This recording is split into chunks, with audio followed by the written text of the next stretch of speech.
ননজিৰে আমি আগুৱাম ইতিহাসৰ পাত পঢ়ি পঢ়ি উত্তৰ পুৰুষৰ বাবে আমি গঢ়িম কৰ্মই আমাৰ ধৰ্ম যদি উত্তৰ পুৰুষৰ বাবে আমি গঢ়িম কৰ্মই আমাৰ ধৰ্ম যদি আমি অসমীয়া নহওঁ দুদিনীয়া আমি অসমীয়া নহওঁ দুদিনীয়া অসমীৰ মান আমি ৰাখিমে অসমীয়া হৈ আমি থাকিমে আমি বৰঘৰ সাজিমে আমি বৰ ভেটি ৰাখিমে আমি বৰঘৰ সাজিমে আমি বৰ ভেটি ৰাখিমে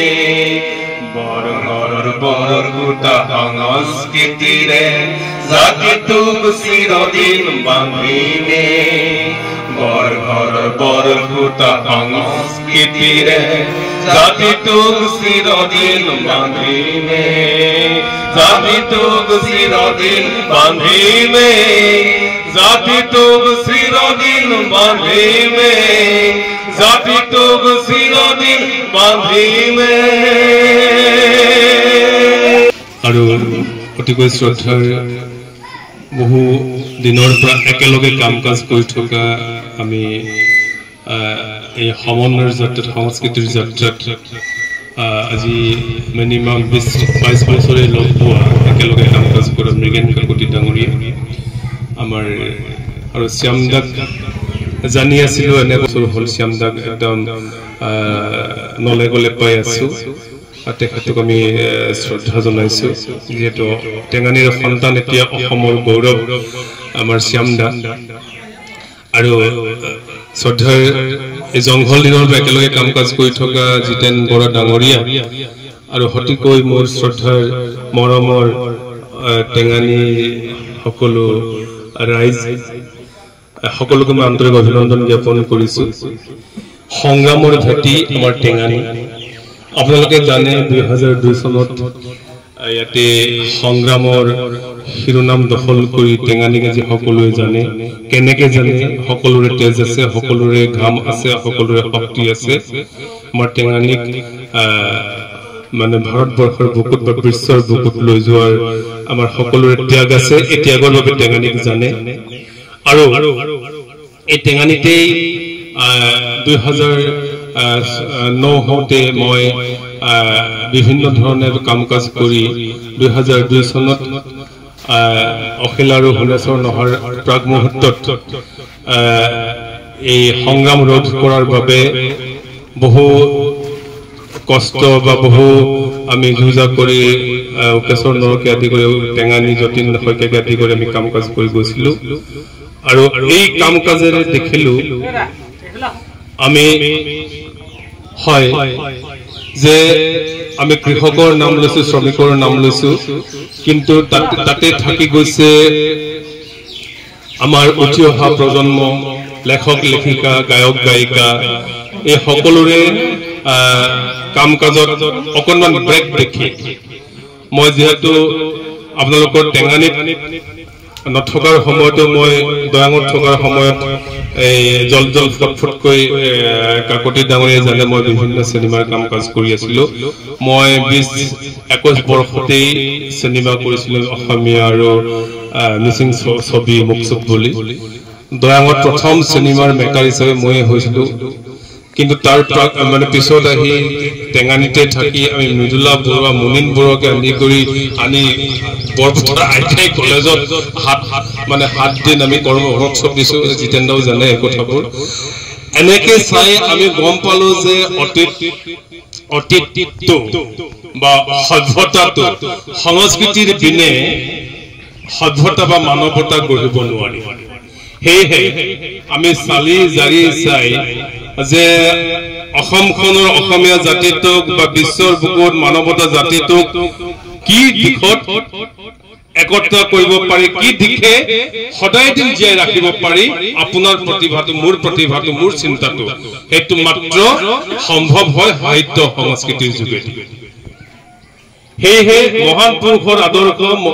মহাপুৰুষ শ্ৰীমন্ত শংকৰদেৱ চাউলুং চুকাফাৰ আদৰ্শ ৰংঘৰ বাকৰিৰ পৰা যিটো আমাৰ অসমীয়া জাতিৰ গঠনৰ যিটো প্ৰক্ৰিয়া আৰু বিষ্ণু ৰাভাৰ যি যাযাবৰী প্ৰক্ৰিয়াৰে বৰ অসমৰ কথা চিন্তা চৰ্চা কৰি গীতে মাতে তেওঁ বন্দুক ধৰি এফালে বন্দুক আনফালে গানেৰে অসমীয়া জাতিটোক এক কৰাৰ চিন্তা চৰ্চাৰে তেওঁ আগুৱাই লৈ গৈছিল এই কথাবোৰ চিন্তা চৰ্চা কৰি আমি নাম প্ৰসংগ কৰি বহুতে নাজানে বহুতে জানে আলিচিগাৰ পাৰ্ক ঘাটতে 2018 চনৰ 20 ফেব্ৰুৱাৰী তাৰিখে আমি নাম প্ৰসংগ কৰি এই অনুষ্ঠানটো জন্ম দি বোকাখাটত ডাঙৰ দীঘল কৰিছো 28 আৰু 29 এপ্ৰিলত তাতে মুক্তভাৱে মই ঘোষণা কৰিছিলো এই সমিতিখন তাৰপিছত তেনেকৈ মই আপোনালোকক এৰি ক'ব লাগিব টেঙানিক এৰি মই সদিয়াৰ পৰা ধুবুৰীলে যিসকলে জানে মোক ঘূৰি আছো আপোনালোকৰ মাজত পৰহিৰ পৰা বহি আছো যে কোন মইনা মইনিক এই সজাগতাটো কৰো এটা গুৰু বিনা শিক্ষা সম্ভৱ নহয় মানে আমি গুৰু নথকাৰ কাৰণে পাখি নথকা কাৰৰ দৰে যত ঘূৰি ফুৰিবলগীয়া হৈছে যদি তেওঁলোকক আমি গুৰু দি যেতিয়া আমি শিক্ষা আৰম্ভ কৰোৱাইছো এটো অব্যাহত ৰাখিবৰ বাবে টেঙানিক এটা আঞ্চলিক সমিতিখন প্ৰয়োজন আছে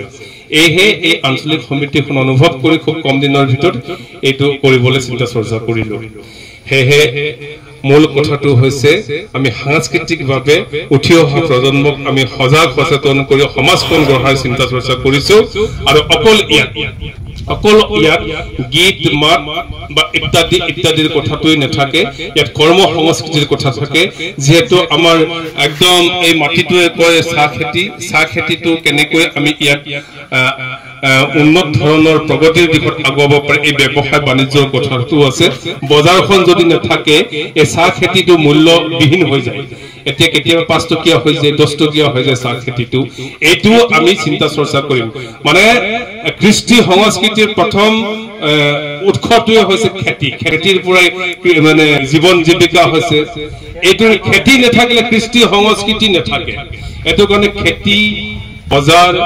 এইবোৰ আমি চিন্তা চৰ্চা কৰিছো আমাৰ সংস্কৃতিৰ মাধ্যমেদি আৰু সংস্কৃতিৰ মাধ্যমেদি এইটো কাৰণে কৈছো সাংস্কৃতিক শব্দটো আমাৰ কাকতি ডাঙৰে ভালকে আপোনালোকক বুজাই দিব সংস্কৃতিৰ শব্দটো কি সাঙৰি লয় সংস্কৃতিৰ শব্দটো মই মূলতভাৱে কৈছো যে ৰাতিপুৱাৰ পৰা ৰাতিলৈকে এজন মানুহে হোৱা খোৱা বা এখন সমাজে দৈনন্দিন জীৱন যাপন কৰা যিবোৰ চিন্তা চৰ্চা যিবোৰ আমি দৈনন্দিন জীৱন যাপন কৰা প্ৰক্ৰিয়া হেতুকে সংস্কৃতি বুলি কোৱা আমি জানো আৰু এই গীত মাত এটা সংস্কৃতিৰ বা সাংস্কৃতিৰ এটা উপাদান হয় গীত গোৱা নাচা খোৱা বোৱা পিন্ধন উৰণ সকলো এটা সংস্কৃতিৰ এটা উপাদান হয় এই উপাদানবোৰ কাৰ কি প্ৰতিভা আছে দলা বনোৱা মানুহটোকো আমি আগুৱাই লৈ যাম চালনী বনোৱা মানুহটোকো আগুৱাই লৈ যাম গীত গোৱা মানুহটোকো আগুৱাই লৈ যাম এনেকুৱা এটা চিন্তা চৰ্চা ধাৰণা কৰি আমি জনগোষ্ঠী সাংস্কৃতিক ঐক্যমঞ্চ গঠন কৰিছো আৰু বিভিন্ন আমি প্ৰান্তত বিভিন্ন ধৰণে আমি বজাৰ কৰিবৰ বাবে কিছুমান আমি ষ্টল কৰিবলৈ চিন্তা চৰ্চা কৰিছো বনগাঁও ধাবা আপোনালোকে ইয়াৰ পৰা গ'লে দেখিব তাতে আমাৰ ষ্টল হ'ব যোৰহাটৰ টিয়কত হ'ব তেনেকুৱা আমি প্ৰজেক্ট লৈছো আৰু সকলোতকৈ ভাল লগাৰ কথাটো হৈছে কাজিৰঙাৰ কাষতে আমি কাৰ্বি আংলং হিমাত অসমীয়াৰ বৰঘৰ বুলি এটা কনচেপ্ট লৈছো যিটো কনচেপ্টত আমি প্ৰত্যেকটো জনগোষ্ঠীৰ কেম্পাছবোৰ তাত বনাম তাত মিচিঙক দেখিব আহোমক দেখিব বড়ক দেখিব অসমীয়া জাতিক বিশ্বই একেলগে দেখিব এই পৰিকল্পনাটো আমি তাত কৰিব লৈছো আৰু তাত গৱেষণা কেন্দ্ৰ ইউনিভাৰ্চিটি বিভিন্ন ধৰণৰ আমাৰ অসমীয়া জাতিটোৰ তাত সংৰক্ষিত হৈ থাকিব আৰু যিবোৰ মানে নিবনুৱাই কাম কাজ নেপায় বা পঢ়ি শুনি কিবা এটা কৰিবলৈ নাপায় আমাৰ বৰঘৰৰ যোগেদি তেওঁলোকক সংস্থাপন দিয়াৰ আমি চিন্তা চৰ্চা কৰিম আৰু সেই কথাটো চিন্তা চৰ্চা কৰি অনাগত দিনত অহা শনিদেৱৰে 27-28 তাৰিখে দুদিনীয়া কাৰ্যসূচী আমি কংক্ৰিট ডিচিশ্যন ল'ম কেনেকে যাম কেনেকে খাম কি হ'ব লাভ লোকচান ইত্যাদি আমি বোকাখাটতে অহা 27-28 তাৰিখে ঠিক কৰিছো সেয়েহে বহু কথা আছে বহু কথা কৈ গ'লে দীঘলীয়া হৈ গৈ থাকিব কিন্তু আমাৰ কথাটো হৈছে আমি কৰ্ম সংস্কৃতিবোৰ জীয়াই ৰাখিব লাগে চাহ খেতিটো আমি উন্নত কৰিব লাগে যিসকলে গীত গায় তেওঁলোকক আমি আগলৈ লৈ যাব লাগে যিসকলে নাচ ভাল পায় তেওঁলোকক আমি নচুৱাই আগলৈ লৈ যাব লাগে এই কথাবোৰ আছে দোকানবোৰ বজাৰবোৰ আমি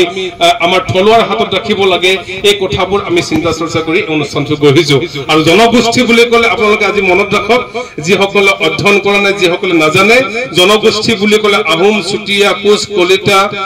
পমুৱাসকল যেনে বিহাৰী মাৰোৱাৰী এই সকলোকে বুজায় অসমীয়া বুলি ক'লে আপোনালোকে জনা দৰকাৰ অসমীয়া কোন আমি অসমীয়া গাঁৱলৈ যাওঁ মিৰি গাঁৱলৈ যাওঁ মিৰিয়ে প্ৰকৃত অসমীয়া পুৰণা অসমীয়া কৈবত্ৰ অসমীয়া পুৰণা অসমীয়া বড়ো অসমীয়া পুৰণা অসমীয়া যিসকল এতিয়ালৈকে আহি আছে মিয়া সকলোতে ন অসমীয়া মাৰোৱাৰী ন অসমীয়া বিহাৰী ন অসমীয়া এতিয়া অসমীয়া নহয় বুলি বিহাৰীকো খেদিব নোৱাৰি মাৰোৱাৰীকো খেদিব নোৱাৰি এইটো কাৰণে ভূপেন হাজৰিকাই কৈছিল পুৰণা অসমীয়া আৰু ন অসমীয়া এইটো কাৰণে পুৰণি অসমীয়া আৰু ন অসমীয়া মিলি অসমীয়া জাতি আৰু বেলেগ নাই আহোমো অসমীয়া মই অসমীয়া চুতীয়া বাইন্দা অসমীয়া চুতীয়াহে তেখেত অসমীয়া বুলি এটা জাতি নাই সকলোৱে মিলি অসমীয়া এইহে সকলো জনগোষ্ঠী মিলি অসমীয়া মিচিং জনগোষ্ঠী আহোম জনগোষ্ঠী চুতীয়া জনগোষ্ঠী কলিতা জনগোষ্ঠী ব্ৰাহ্মণ জনগোষ্ঠী এই শৰ্মা ব্ৰাহ্মণ জনগোষ্ঠী এই সকলো মিলি আমি অসমীয়া মাত্ৰ সময়ৰ তাৰতম্য দুটা আছে যিসকল এসটি আছিল মানে জনজাতি আছিল তেওঁলোক পুৰণি অসমীয়া ভূমিপুত্ৰসকল কৈবত্ৰসকল এসসি সকল ভূমিপুত্ৰসকল আমাৰ এই পুৰণি অসমীয়া আৰু বাহিৰৰ পৰা প্ৰব্ৰজনকাৰী সকল ন অসমীয়া এই দুটাই আমাৰ সময়ৰ ব্যৱধান আছে অসমীয়া জাতিটোৰ এই কথাবোৰ কোন মইনা বুলি ক'ব বিচাৰো মই একদম গাঁৱত থকা মানুহবিলাকে জনবিয়াত প্ৰয়োজন এতিয়া আমাৰ মিচিঙক মিৰিটো বুলিয়ে কয় অসমীয়া বুলি নকয় নহয় আৰু মিচিঙেও নাজানে যে আমি যে আমি অসমীয়া গাঁৱলৈ যাওঁ এনেকেহে কয় মানে আমি যে নিজে অসমীয়া নহয় এই কথাবোৰ কোনো নুবুজায়ো আৰু অনুভৱ নকৰে নাজানেও জনা সকলেও নকয় আৰু হেহে আমাৰ অনুষ্ঠানটো হৈছে অসমীয়াৰ পৰিচয়টো বিশ্বৰ বুকুত জীয়াই ৰখাটোৱে আমাৰ জনগোষ্ঠীয় সাংস্কৃতিক ঐক্যমঞ্চৰ একদম মূল উদ্দেশ্য আৰু প্ৰতিভাবোৰ বিকাশ কৰাটো ইমানকে কৈ মোৰ উদ্দেশ্য দেখা সামৰিছো ধন্যবাদ আজি উদ্দেশ্য ব্যাখ্যাতে গোটেই বিষয়বিলাক স্পষ্ট হৈছে গতিকে আমাৰ সম্পাদক মুখ্য সম্পাদক ডাঙৰীয়ালৈ ধন্যবাদ থাকিল ইয়াৰ পিছতে 4 নম্বৰতে আছে আমাৰ উদ্দেশ্য ব্যাখ্যাৰ ওপৰত আলোচনা বিশ্বধাৰম গগনা সদৃশম মেঘবর্ণম শুভঙ্গম লক্ষ্মীকান্তম কমলানয়নম योगिर्भिध्यानागन्तम् विश्वाधारं गगना सदृशं मेघवर्णं शुभङ्गं लक्ष्मीकान्तं कमलानयनं योगिर्भिध्यानागन्तम् জন্নত পাহাড় গিরি এসিলে লেখা সুন্দর হরে লরি করে সিসত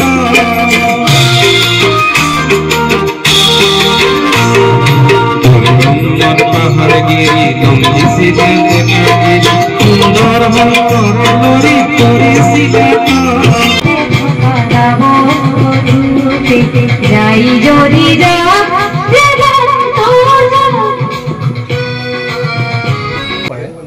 মই অনুষ্ঠানটোৰ আৰম্ভণিৰ পৰাই আছোঁ আৰু বিভিন্ন ধৰণৰ ৰাজনৈতিক দলৰ পৰা ধৰিতো আমাৰ মাজত যিখিনি থাকিব লাগে জড়িত আছোঁৱেই গতিকে এনে ভাল পাইছিলোঁ সাংস্কৃতিক দিশত কিন্তু ঘৰখনৰ পৰা ওলাই যাব নোৱাৰিছিলোঁ মই এনেকুৱা দিন আছিলে পলাদ মিলিদাই গম পাই অসম ভিত্তিত নাটক এবাৰ কৰিবলৈ যাওঁতে পইচা ধাৰ লৈ মই গোলাঘাট ডিষ্ট্ৰিক্টত নাটক কৰিব গৈছিলোঁ মানে যিটো অৱস্থাত মই ক্লাছ 10ত পঢ়ি আছিলোঁ তেনেকুৱা সেইটো মুহূৰ্তত পলাদ মিলিদা উপস্থিত আছিলে মোক লগ পাইছিলে তেতিয়া ইমানে মই নাটক ভাল পাইছিলোঁ কিন্তু পাছত সেইখিনি আগবঢ়াই নিব নোৱাৰিলোঁ বিভিন্ন কাৰণত ঘৰৰ কিছুমান অসুবিধা তাৰপিছত হ'লেও মোৰ সপোনটো শেষ হোৱা নাছিলে আৰু মোৰ বিভিন্ন সপোনৰ মাজত আছিলে ধৰক মই মানৱ সেৱা কৰা সেইটো মই ভালকৈ নোৱাৰিলোঁ যদিও মানে প্ৰাইভেটকৈ হ'লেও পঢ়ি নাৰ্ছিং হোমত কাম কৰিলোঁ বৰ্তমান গাঁৱত বেজি দিয়া স্লাইন দিয়া বা এনেকুৱা ধৰণৰ কামখিনি কৰোঁ। মাজে মাজে হাত ভৰিয়ে গৈছে, গতিকে মই ইমানখিনি আৰু নকওঁ। গতিকে এই ঐক্যমঞ্চৰ জন্মলগ্নৰ পৰাই মই পলাশ মিল লগতে আছিলোঁ আৰু আমি সাংস্কৃতিক মই আগৰ পৰাই ভাল পাওঁ। হ'বলগীয়া বুলি কৈছে যে মই আচলতে ইমান মানে ভাষণ সভা সমিতি কিবা এনেকুৱা দুআষাৰ কোৱা এই কথাবিলাকৰ পৰা সদায় মই আঁতৰত থাকোঁ। এটা কাৰণে যিহেতু মই বৰ সুন্দৰভাৱে এইবিলাক কথা বতৰাবোৰ ক'ব নোৱাৰোঁ বা নাজানো, কাৰণ যিহেতু মই যদি সুন্দৰভাৱে আপোনালোকৰ ওচৰত দুটা কথা যদি উপস্থাপন কৰিব নোৱাৰোঁ, আপোনালোকেও হয়তো শুনি আমনি পাব যে এইজনেনো কি কথাবোৰ গাই আছে। গতিকে সেইকাৰণে মোক এই মাইক্ৰফোনটো ওচৰৰ পৰাই ল'ব লাগে নে দূৰৰ পৰাই ল'ব লাগে এনেকুৱা ধৰণৰ কথাখিনিও মোক শিকাবলগীয়া হৈছে। সিমানে মোৰ যোগ্যতা আৰু কথা চাব দেই। সেইটো কাৰণে মই অকণমান মানে ধৰি লওক লাজো পাওঁ। তথাপিতো যিহেতু এখন সভা,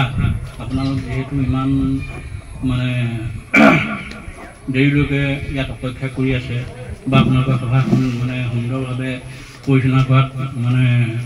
সহায় সহযোগ কৰিছে, গতিকে আপোনালোকলৈ অশেষ ধন্যবাদ জনালোঁ। আৰু মই